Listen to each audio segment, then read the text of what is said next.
इस वीडियो में हम ई का नियम सीखेंगे कि अगर किसी भी वर्ड के लास्ट में ई की मात्रा आए, चाहे वो कोई भी वर्ड हो और उसका जो लास्ट वर्ड हो उसमें मतलब ई की मात्रा हो, तो वो हमें कैसे लगाना है।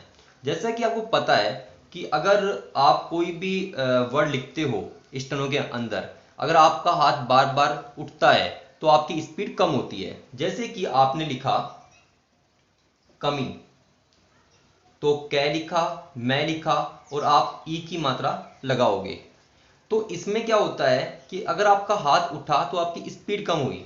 तो इसके लिए हम एक नियम पढ़ते हैं, अगर किसी भी वर्ड के लास्ट में ई की मात्रा आए तो वो हमें कैसे लगानी है।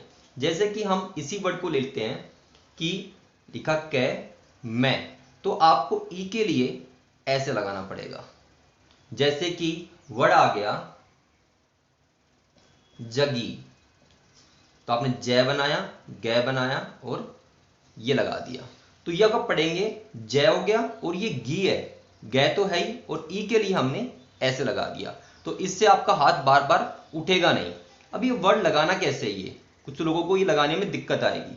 तो आपको क्या करना है, जैसे कि हमने बात की गै की, तो आपको क्या करना है, जैसे पता है आपको गै लेफ्ट से राइट आ रहा है, तो आपको क्या करना है, यहीं से वापस लेफ्ट जाना है और ये राइट आ गए।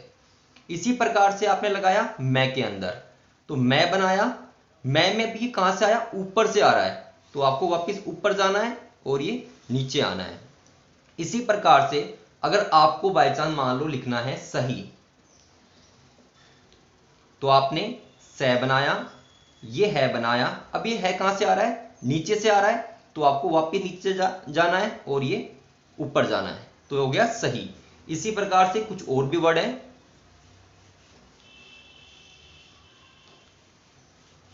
मान लो कि आपको लिखना है सस्ती, तो आप लिखते हो से, ये फिर से का नियम और ये ई की मात्रा, तो हो गया सस्ती। जैसे कि आपको लिखना है मान लो रही, तो आपने रै बनाया और ये ई की मात्रा। अब इसमें कैसे आया कि आपने ये है बनाया था तो ये नीचे से आया, तो ये वापिस नीचे गए और ये ही की मात्रा। अब इसी प्रकार से आपको लिखना है, जैसे कोई और वर्ड हो, जैसे ये हमने सीखा है में सीख लिया, तय में सीख लिया, ये अपने कै में सीख लिया। इसी प्रकार से आपको सीखना हो, मान लो आ जाए कवि, तो कवि में आप क्या करोगे, कै लिखोगे, वह लिखोगे, अब वह कहां से आया, नीचे से, तो ये कवि।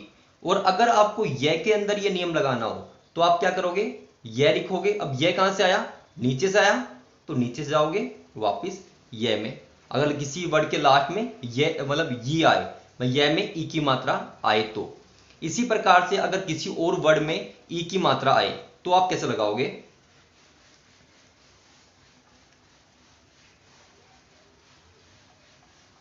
जैसे आपको सी में लगाना है, तो आप वैसे सी का नियम होता है, तो सी में आप ऐसे लगा सकते हो। जैसे कि आपको लगाना हो, जैसे कि पै के अंदर, तो पै में पै ऊपर से आया, वापिस जाओगे ऊपर और ये नीचे।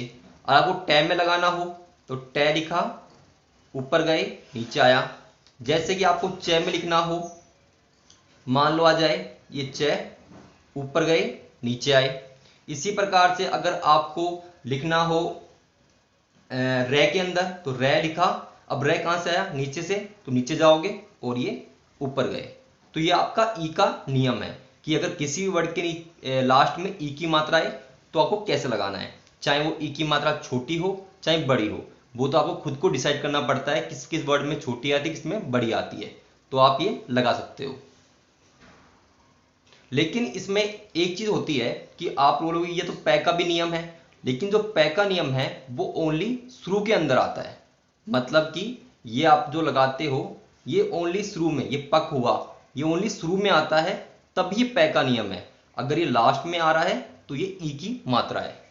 तो इसमें आपको कंफ्यूज होने की कोई जरूरत नहीं है। अगर शुरू में आए तो पै का नियम होता है और अगर लास्ट में आए तो ई का नियम होता है, क्योंकि पै का नियम ओनली शुरू में आता है, न कि बीच में या फिर लास्ट में।